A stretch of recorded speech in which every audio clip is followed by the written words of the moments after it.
ते तयार झालेले आहेत, पुन्हा एकदा संघर्ष होणार असे दिसतंय.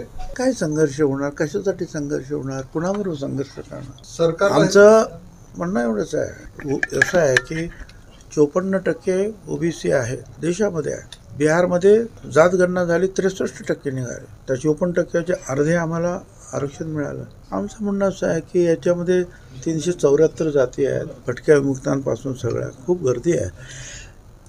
54% लोक आहेत त्याच्यामध्ये. तुम्ही वेगळं आरक्षण घ्या. त्याप्रमाणे देवेंद्र फडणवीस यांच्या सरकारनं सुद्धा त्यांना वेगळं आरक्षण दिलं आहे 10%, आणि ते आरक्षण आम्ही वाचवणार यासाठी आम्ही सगळेच कटिबद्ध आहोत. मुख्यमंत्र्यांनी सुद्धा तेच सांगितलं.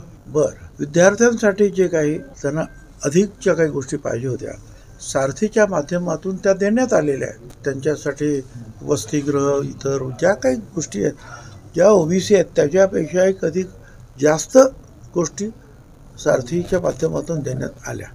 आमचं म्हणणं आहे की ठीक आहे, त्या सगळ्या त्यांना तुम्ही द्या, आमचं काही म्हणणंच नाही. आमचं म्हणणं एवढंच आहे की ह्या गर्दीमध्ये जे आहेत तुम्ही आलात तर तुम्हालाही काय भेटणार नाही, उगीच आम्हाला कोण अडचण होईल, एवढंच आमचं म्हणणं आहे. आता त्या दिल्यानंतर ते कशासाठी हे सगळं करतात हे मला काही माहिती नाही. पण ओबीसीच्या बाबतीमध्ये जर ते काही म्हणत असतील तर आमचं आग्रह हाच राहील, नवे म्हणणं हेच राहील की नाही, कारण 4 आयोगाने त्यांना नाही म्हणून सांगितलं ओबीसी मध्ये, आणि सुप्रीम कोर्टाने 80 पानाचं जजमेंट दिलं की हा समाज ओबीसी मध्ये येऊ शकत नाही. याच्या पलीकडे महाराष्ट्र सरकार जाऊ शकत नाही. आणि असा जर कोणी काही प्रयत्न करत असेल तर त्याला ओबीसी समाज सुद्धा जागृत आहे, तो सुद्धा जो आहे उठल्याशिवाय राहणार नाही.